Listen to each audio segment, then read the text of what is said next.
Whew, it felt like a Monday, but here's everything you missed while we were on the clock. Trump is to sign an executive order pausing DOJ enforcement of an anti-bribery law. New York City police apologized for mistakenly accusing a teenager of a fatal shooting at a Brooklyn parade, then failing to retract the false allegation for nearly 5 months despite knowing it was false. Hawaii's Supreme Court rules against insurance companies in the Maui wildfire, allowing a $4 billion settlement to move forward. Governor Gavin Newsom pushes a bill to redirect fire insurance interest payments to homeowners. Trump sued over firing a key whistleblower protector.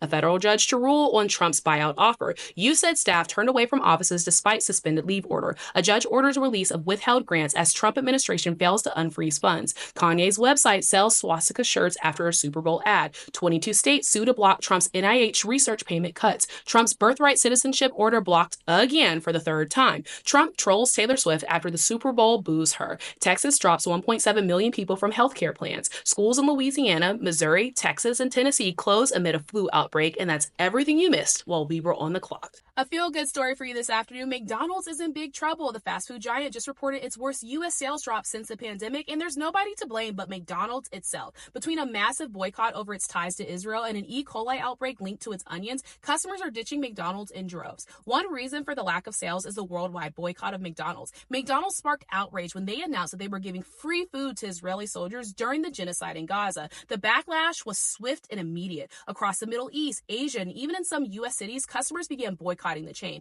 accusing it of supporting genocide. Videos of empty McDonald's locations and people throwing away their meals flooded social media. The company tried to downplay the impact, but the numbers tell a different story. Sales in some areas tanked, especially in communities with large Muslim and Arab populations. Americans also joined this movement. The worldwide boycott has cost McDonald's billions upon billions of dollars. In addition to the boycott, McDonald's also found itself at the center of a food safety scandal. A deadly E. coli outbreak was linked to onions used in its quarter-pounder burgers. Customers got sick, some were hospitalized, and trust in McDonald's took yet another hit. Even after the CDC declared the outbreak was over, the damage was already done. Many diners just weren't willing to take the risk. Sales of the quarter pounder dropped, and foot traffic in several states plummeted. Now, McDonald's is trying to win back customers with new menu items and discount deals, but the road ahead looks rough. Customers are still boycotting, and trust in McDonald's is gone. The company once seemed untouchable, but this earnings miss shows a different reality. McDonald's may finally be losing its grip on fast food dominance. House Republicans are pushing for a plan that could raise your student loan payments by nearly $200 in order to pay for their tax cuts, and it doesn't look good for student loan borrowers.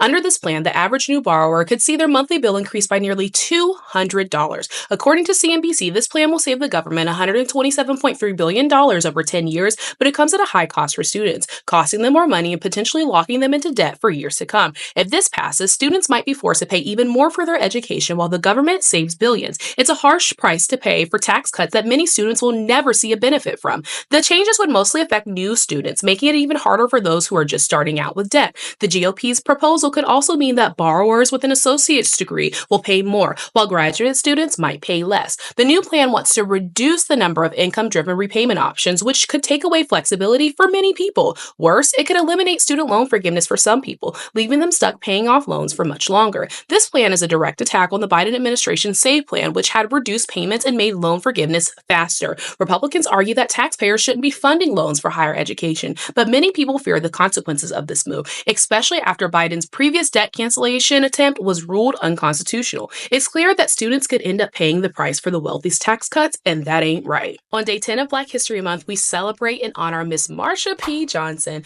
Marsha P. Johnson was a key leader in the fight for LGBTQ+ rights in the 1960s and 70s in New York City. Known for her bright smile and caring nature, Johnson fought for homeless LGBTQ+ youth, people affected by HIV and AIDS, and the rights of gay and transgender people around the world. A trailblazer in LGBTQ+ rights, Marsha P. Johnson with a P standing for Pay It No Mind, a phrase she used to live by. Johnson became a key leader during the 1969 Stonewall Uprising, a series of protests against police brutality at Stonewall Inn. When police raided the bar in 1969, Johnson and her friend Sylvia Rivera were among the first to respond, standing up against the violence and repression LGBTQ people had faced. The Stonewall Uprising helped launch the modern LGBTQ+ rights movement. She and Sylvia Rivera co-founded the Street Transvestite Action Revolutionaries, or STAR, a group that helped homeless transgender youth. Johnson worked hard to make sure that transgender and LGBTQ+ people of color were included in this movement. She performed with the drag group Hot Peaches and even caught the attention of artist Andy Warhol. She spent the 1970s speaking out for equal rights for LGBTQ+ people.